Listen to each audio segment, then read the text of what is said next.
Kabanata 28, Templo ng Pinagmulan ng Langit. Ito ay makamundo, ngunit kapanapanabik sa parehong oras para kay Sujin na isawsaw ang kanyang sarili sa mundo ng martial arts araw-araw. Ang kakayahang sanayin ang kanyang sarili sa martial arts, kasama ang isang batang babae na gusto niya ay tiyak na isang bagay na ikatutuwa, at mahalaga rin sa kanya na napabuti niya ang kanyang mga kakayahan sa pakikipaglaban bago siya magsimula sa kanyang susunod na hamon. May nangyari sa bahay na inupahan ko, kaya kailangan kong umuwi at ayusin ito. Nagpahinga si Sujin kay iyon at bumalik sa bungalow na nirentahan niya. Kanomay ay nananatili sa bahay sa lahat ng oras na ito at alam na si Sujin ay bumalik dahil gusto niyang simulan ang kanyang susunod na hamon. Sisimulan na ba natin ang susunod na hamon ngayon? Tanong ni Kanomay. Oo. Malapit na matapos ang buwan ngayon. Sa halip na hayaan ang handbook na puwersahang idrag ako sa isang hamon sa isang masamang oras, mas gugustuhin kong ako mismo ang pumili ng timing, sagot ni Sujin sabay tango. Binuksan niya ang kanyang handbook, bumaling sa pahina pagkatapos ng bayan ng Fengxi, at nakitang nagsimulang lumitaw ang mga salita sa blangkong pahina. Nagdilim ang lahat at nawalan ng malay si Sujin.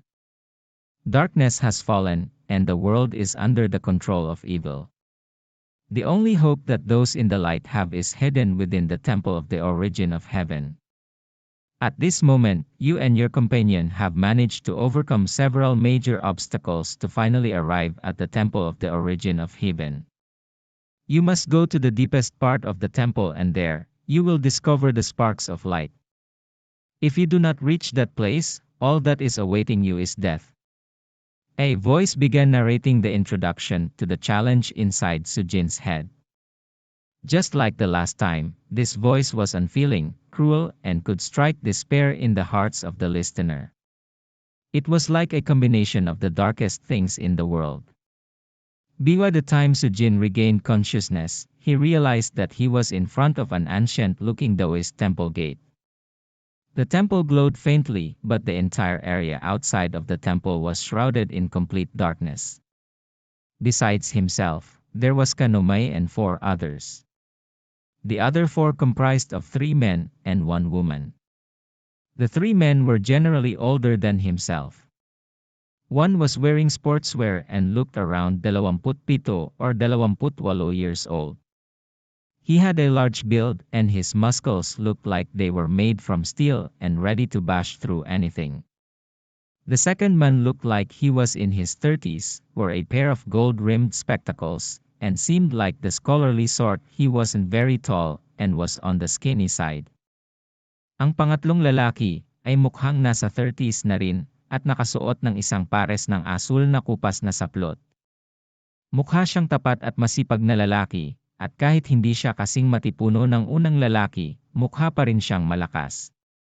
Ang nag-iisang babae ay mukhang nasa early 20s at mukhang estudyante.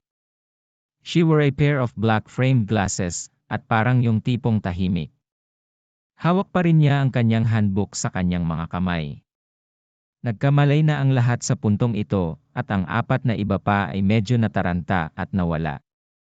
Matapos silang makita ni Sujin, napagtanto niya kung paano agad na nakilala nina Liu Yingying at Jiang Li siya at ang 3 pa bilang mga baguhan.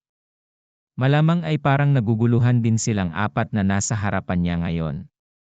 Nasaan ba tayo? Takot na tanong ng dalaga.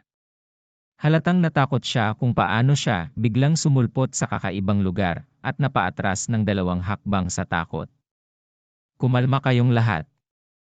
Maaari mong subukang isipin ang huling bagay na natatandaan mong narinig sa iyong isipan at tanungin ako ng kahit anong gusto mo. Sasagutin ko ang mga tanong mo. Sinubukan ni Sujin na pakalmahin sila. Habang inaalala nila ang huli nilang narinig, sinamantala ni Sujin ang pagkakataong buksan ang sarili niyang handbook. Isang bagong panimulang pahina ang lumitaw sa kanyang handbook at ang teksto ay kapareho ng salaysay na narinig niya kanina. Ang antas ng kahirapan sa pagkakataong ito ay antas C at 3 misyon ang lumitaw din. Mission 1, abutin ang pinakamalalim na bahagi ng Temple of the Origin of Heaven. Uri ng misyon, dapat makumpleto. Mission 2, hanapin ang spark of light at bitawan ito. Mission 3, patayin ang tagapag-alaga ng templo ng pinagmulan ng langit. Ang tatlong misyon na ito ay isang bagay na hindi lumitaw sa kanyang unang hamon. Tiningnan niya ang mga ito at sinimulang pag-aralan ang mga misyon. Ang panimulang pagsasalaysay ay binanggit ang spark of light, ngunit wala itong sinabi tungkol sa tagapag-alaga ng templo. Malamang na kailangan niyang labanan ang tagapag-alaga upang mahanap ang spark of light, tulad ng kung paano niya kailangang labanan ang mga mangangaso sa Fengxi Town. Ngunit ang mga misyon 2 at 3 ay hindi ang uri na kailangan niyang tapusin, kaya maaari niyang piliin na huwag kumpletuhin ang mga ito kung gusto niya. Ngunit ang unang misyon ay ang nabanggit sa panimulang salaysay. Kailangang marating ng mga may-ari ang pinakamalalim na bahagi ng Temple of the Origin of Heaven at ito ay isang misyon na kailangang tapusin. Kung hindi nila natapos ang misyon na ito, tiyak na mamamatay sila. Pwede ko bang itanong kung totoo ba ang lahat ng ito? O nanaginip lang ako? Kinakabahang tanong ng dalaga. Bahagyang tumango si Sujin at seryosong sinabi sa kanilang apat, ito ay isang hamon na sinimulan ng Hell's Handbook at ito ay kinokontrol ng mahiwagang puwersa. Mangyaring huwag ituring ito bilang isang laro o panaginip. Kung mamamatay ka sa hamon na ito, mananatili kang patay. Ipagpalagay natin na ito ay totoo. Paano tayo babalik? Biglang nag-pipe up ang lalaking nakasuot ng gold-rimmed spectacles. Mukha rin siyang hindi mapakali, ngunit nakakapag-isip pa rin siya ng malinaw. Hindi niya kinuwestiyon ang pagkakaroon ng handbook at dumiretso sa pagtatanong kung paano sila unang makakalabas. Kailangan mo lang makayanan ang hamon na ito at makakabalik ka. Ngunit bibigyan ka ng handbook ng hamon isang beses sa isang buwan, kaya sana ay maging handa ka sa pag-iisip para dyan, sagot ni Sujin. Ito ay mangyayari isang beses sa isang buwan. Kumusta naman ang ating karaniwang buhay? Wala akong oras para sa kalokohang ito bawat buwan, ni Nishan ang matipunong lalaki, habang tinititigan si Sujin sa medyo hindi pala kaibigang paraan. Gusto pang magpaliwanag ni Sujin, ngunit si Kano Mai ay tumayo sa kanyang harapan, at sinenyasan siyang tumigil sa pagsasalita dahil siya na ang bahala sa mga bagay mula rito. Walang ideya si Sujin kung ano ang gustong gawin ni Kano Mai. Ngunit dahil nalampasan na niya ang 7 hamon bago ito, malamang na pamilyar na siya sa kung ano ang gagawin sa sitwasyong ito. Wala kaming oras na mag-aksaya ng pakikipag-usap sa iyo ng ganito. Kapag ang hamon ay nagsimula ng maayos, ang lugar na ito ay magiging ang pinaka-nakakatakot na lugar sa mundo. Wala ako sa muod na manatili at maghintay na mamatay. Maniwala ka man sa amin o hindi ay wala sa aming negosyo. Pero dahil mabait na kaluluwa ang team leader ko, I've decided to provide you with some reasons why you should believe us, sabi ni Kano Mai sa kalmado at kontroladong tono ng boses. Ganoon ba? I'm looking forward to how you're going to prove that this crap is real, nanunuya ang matipunong lalaki. Lumapit si Kano Mai sa matipunong lalaki at inilahad ang kamay nito sa kanya. Nagulat siya saglit bago mabilis na hinawakan ang kamay niya sabay ngiti. Ang lambot ng kamay mo. Bakit, nahulog ka na ba sa akin? Hinawakan niya ang kamay niya at hinimas-himas ito at mukhang sarap na sarap. Bahagyang ngumiti si Kano Mai at agad itong nawala. Nagyelo ang kanyang ekspresyon at ang sumunod na ginawa niya ay nabigla sa lahat ng naroroon. Biglang naglabas ng lakas si Kano Mai sa kanyang kamay at talagang itinaas ang matipunong lalaki sa lupa kahit na marahil ay 3 beses ang bigat nito kaysa sa kanya. Ito ay isang nakagigimbal na tanawin. Isang maliit at mahinang mukhang babae ang nakahawak lamang sa lalaki gamit ang isang kamay, ngunit nagawa niyang buhatin ito. Nakakatakot iyon. Ang mga mata ng matipunong lalaki ay kasing laki ng mga platito, at tumutulo ang malamig na pawis mula sa kanyang noo. Pakiramdam niya ay mabibiyak na ang kanyang pulso, ngunit kahit anong pilit niyang alisin ang kanyang kamay mula sa pagkakahawak nito, hindi siya makawala. Ang kamay ni Kano Mai ay tila napakahina at malambot, ngunit ito ay humawak sa kanya na parang isang pares ng heavy-duty pliers. Hayaan, bitawan mo, nagsimulang umungol sa sakit ang matipunong lalaki. Bahagyang ngumiti si Kanomai, pagkatapos ay itinabi siya. Tiningnan niya ang iba pa sa kanila at sinabing, kung hindi pa rin naniniwala ang sinuman sa sinabi ng pinuno ng aking grupo, maaari kang pumunta sa harap at pumunta. Wala sa tatlo pa ang nangahas na hamunin siya o magsalita man lang dahil halatang mas malakas siya kaysa sa kanila. Tanging ang lalaking nakasuot ng gintong mga salamin ay sumimangot at nagsabi, ang lakas mo talaga, ngunit hindi iyon nagpapatunay na totoo ang sinabi niya. That's an excellent point, but like I said, maniwala man kayo sa amin o hindi ay hindi namin problema. Jin, hindi na tayo maaaring mag-aksaya ng oras sa mga taong ito. Sa tuwing magsisimula ang isang bagong hamon, binibigyan kami ng 15 minuto lamang upang ihanda ang aming sarili. Kapag natapos na ang palugit na ito, ang lahat sa paligid natin ay mapupuno ng panganib, sabi ni Kanomai kay Sujin. Mga ad ng Pub Future. Tumango si Sujin bilang pagsang-ayon at sinabing, tulad ng sinabi ng kaibigan ko dito, wala tayong maraming oras na dapat sayangin dito. Kung naniniwala ka sa sinabi ko kanina, maaari kang sumama sa akin, at kahit hindi ko magagarantiya ang iyong kaligtasan, gagawin ko ang lahat para protektahan ka. Pero kung hindi kayo naniniwala sa akin, then well, suit yourselves. Sa iba pang apat, ang unang gumawa ng desisyon ay talagang maskulado. Matapos maranasan ang lakas ni Kanomai para sa kanyang sarili, pinili niya kaagad na sundan sina Sujin at Kanomai.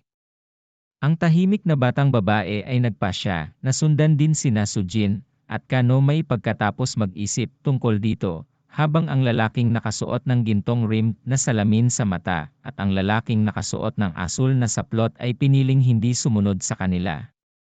Dahil ayaw mong maniwala sa akin, okay.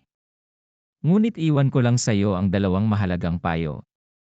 Una, ang handbook na ito ay napakahalaga sa iyong kaligtasan, suriin ito ng madalas. Pangalawa, huwag kang umalis sa templo ng pinagmulan ng langit. Naawa nga si Sujin sa mga baguhan at hindi nag-iisip na protektahan sila, ngunit kung may ilan na tumanggi sa kanyang alok, hindi siya mag-abala na kumbinsihin sila kung hindi man.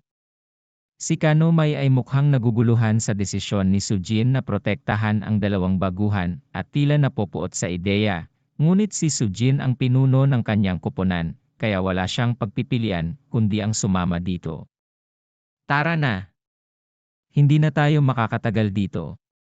Kailangan na nating pumasok sa templo, pagmamadali ni Kanomai kay Sujin.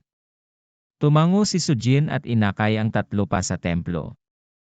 Ang dalawa pang lalaki ay nanatiling tahimik at hindi gumagalaw. Pagkaalis ni Sujin at ng iba pa, ang lalaking nakasuot ng ginto ay nagsuot ng salamin sa mata, ang lalaking nakasuot ng asul na saplot ay nagpalitan ng tingin. Ano ito tungkol sa hindi makaalis sa lugar na ito? Sa tingin ko ito ay dapat na isang uri ng reality show. Paano nila kami natumba at dinala dito nang walang pahintulot namin? Ito ay kabalbalan.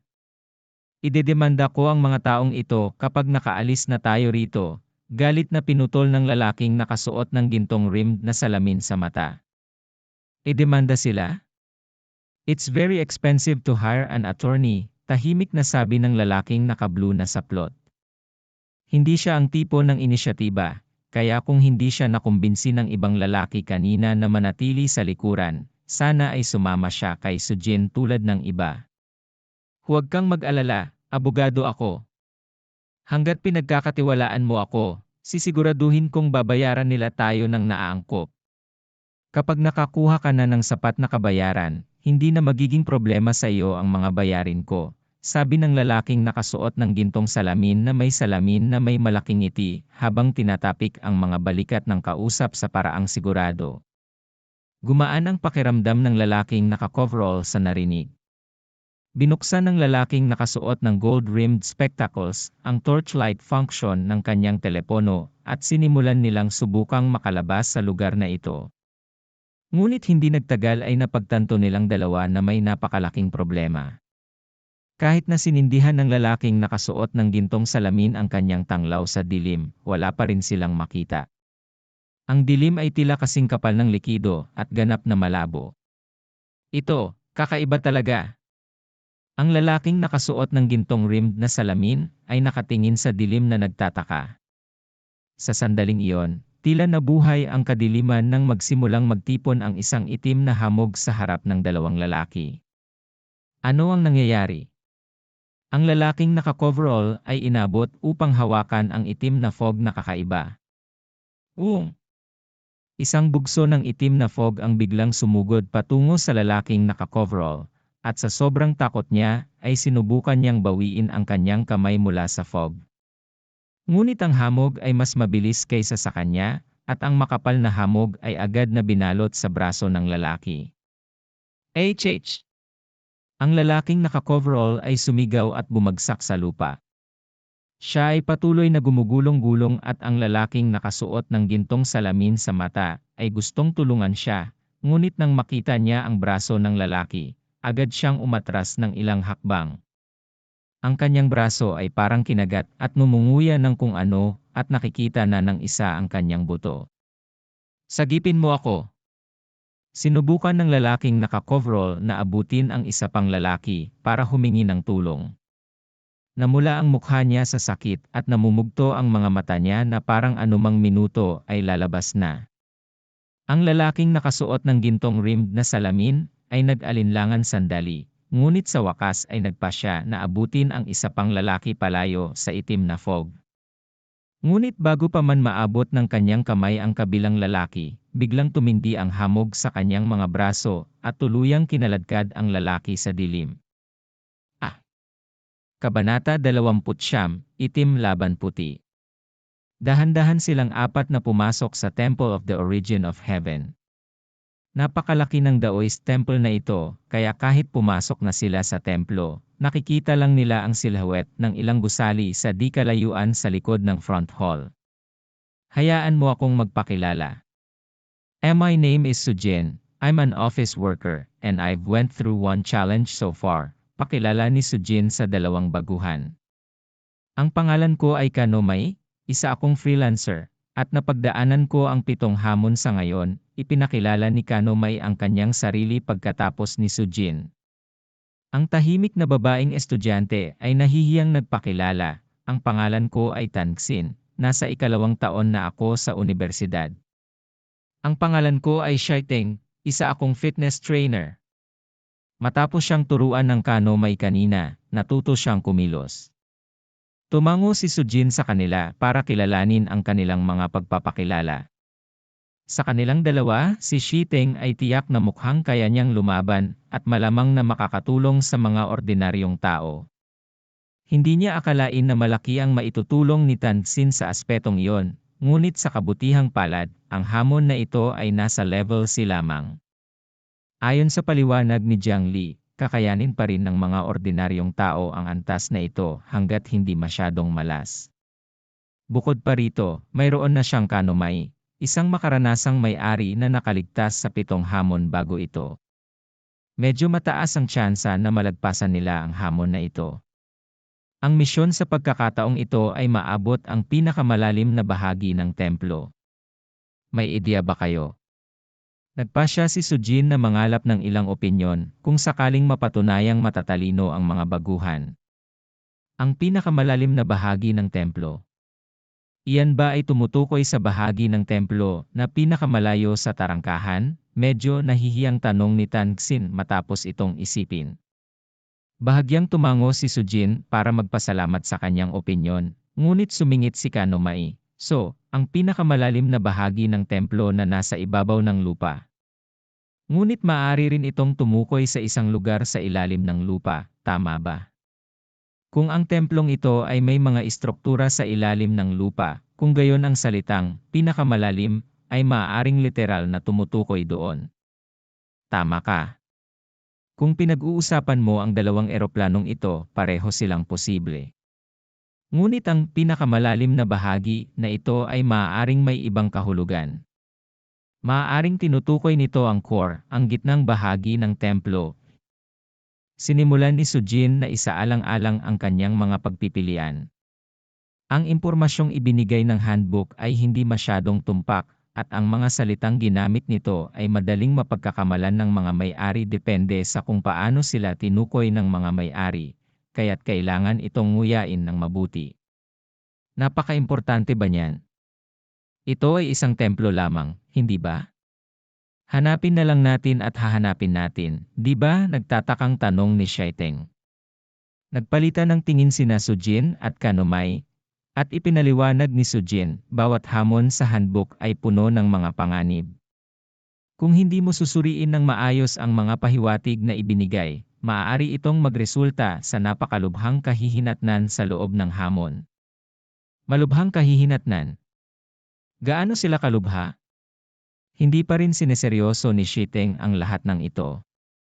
Para sa kanya, ang templo ay isang simpleng gusali lamang at hindi posibleng maging ganoon kadelikado.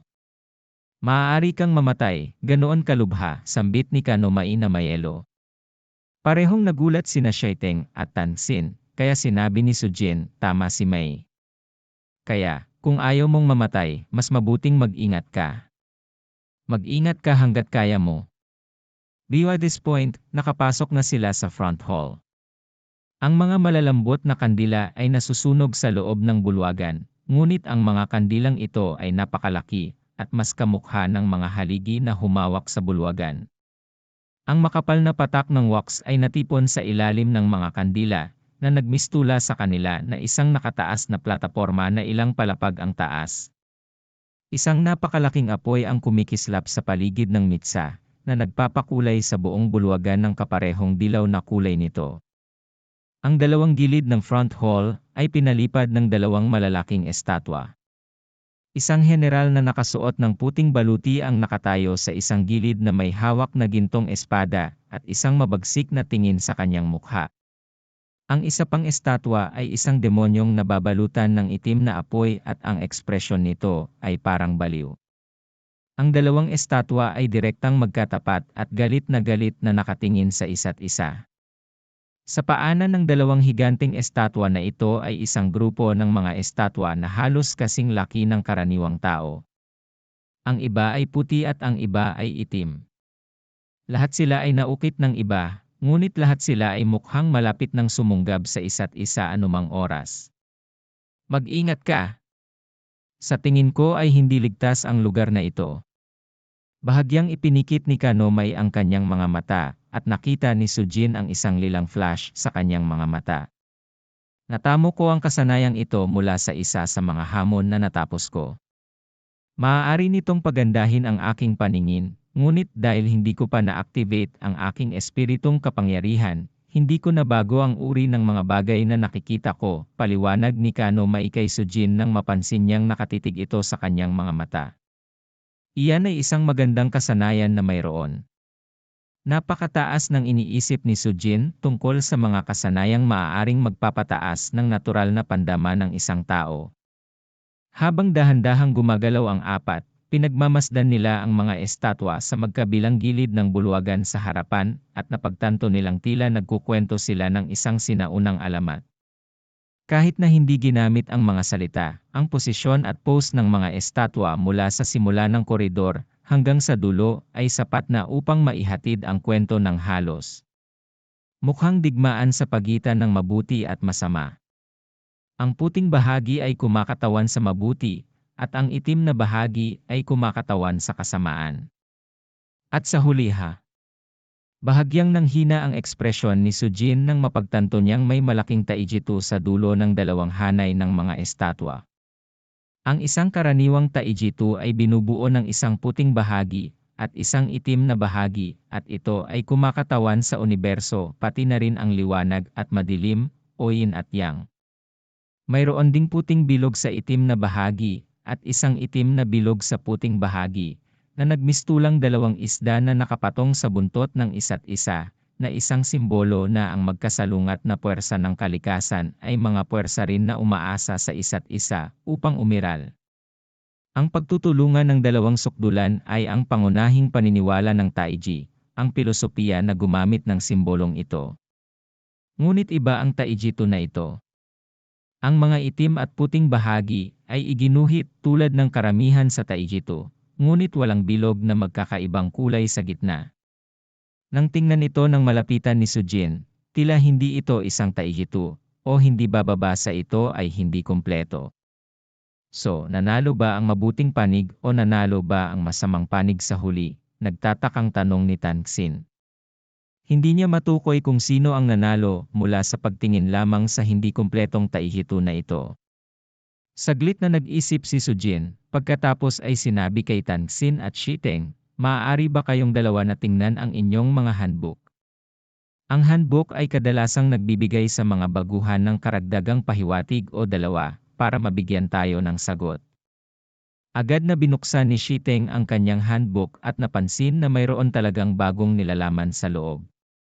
Binasa niya ito ng malakas, walang nagwagi sa pagitan ng mabuti at masama. Tulad ng kung paanong ang liwanag at kadiliman ay hindi kailanman masisira sa isa't isa, kung saang panig kayo naninindigan ang magdedetermina kung kayo ay mabubuhay o mamamatay. Gayon din ang sinasabi ng akin, sabi ni Tanxin na tumango pagkatapos niyang tingnan ang kanyang handbook. Gaya ng dati, ang pahiwatig na ibinigay ng handbook ay hindi masyadong tumpak, kaya ang mga may-ari ay kailangang subukan at i-decode ang mensahe mismo. Lahat sila ay nag-isip ng mahaba at mahirap at sinubukang unawain ang mensahe, ngunit ang pahiwatig ay sadyang masyadong malabo. Ngunit dahil binanggit nito ang buhay at kamatayan, gusto ni Sujin at Kanomai na maging maingat sa pagbibigay kahulugan sa mensaheng ito. Saang panig ka naninindigan, literal ba itong tumutukoy sa kung saang bahagi tayo naninindigan? Nag-aalangan na sabi ni Shiteng habang itinuturo ang mga flagstone sa ibaba ng Taijito. Sila ay pininturahan din ng itim at puti. Posible yan. Ngunit anong panig ang dapat nating piliin? Tumango si Kanomai sa posibilidad, ngunit wala ni isa sa kanila ang nakakaalam kung paano magpapatuloy. Aling panig ang dapat nilang panindigan upang manatiling ligtas? Ang impormasyong ibinigay ng handbook ay walang binanggit tungkol dito.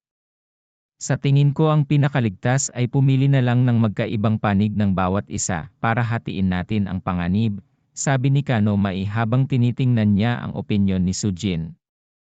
Tumango si Sujin bilang pagsang-ayon. Pagkatapos nilang apat na talakayin ang kanilang mga opsyon, napagpasyahan nila na pipiliin ni Sujin at Kanomai ang tila mas mapanganib na itim na bahagi, habang pipiliin ni Shiteng at Tanxin na tumayo sa puting bahagi. Si Sujin ang gumawa ng unang hakbang upang tumayo sa bahaging pininturahan ng itim, na nasa parehong antas ng sahig ng bulwagan. Sa sandaling nakatayo siya roon, isang itim na ambon ang umikot sa paligid niya sa loob lamang ng isang segundo at nawala, na parang minarkahan lang siya nito. Walang ibang reaksyon maliban doon. Pagkatapos ay tumayo si Shiteng sa puting bahagi na nakataas. Sa pagkakataong ito, isang puting ilaw ang kumislap sa isang segundo. Pagkatapos ng walang ibang nangyari, pumwesto sina Tanxin at Kanomai. Katulad ng nangyari sa dalawang lalaki, nagkaroon ng itim na ambon at isang puting liwanag ang lumitaw saglit at muling naglaho. Gumagawa lang ba ito ng pagmamarka? Bulong ni Sujin sa sarili. Batay sa sinabi ng pahiwatig sa handbook, tila dapat nilang kumpirmahin kung aling panig sila. Kaya ngayong nakumpirma na nila kung aling panig sila. Crap, naisip ni Sujin. Sinusubukan kaya nitong mag-udyok sa pagitan ng grupo, tahimik na naisip ni Sujin. Nagsimula siyang mag-isip na may mali ngayon. Nais ng handbook na pumili sila ng isang panig sa bawat isa, ngunit kung kinakatawan nila ngayon ang magkasalungat na panig ng mabuti at kasamaan, tiyak na sila ay maglalaban-laban sa isa't isa. Napatingin si Sujin sa tatlo pang kasama niya. Nanatiling tahimik si Kanomai at tumingin sa sahig, na parang nagpapahinga. Napagpasyahan niya na napagtanto na ito ng Kanomai sa simula pa lang ngunit nagpasya siyang huwag magsalita ng anuman. Samantala, may kakaibang hitsura si Tanxin sa kanyang mukha sa loob lamang ng isang segundo bago ito nawala.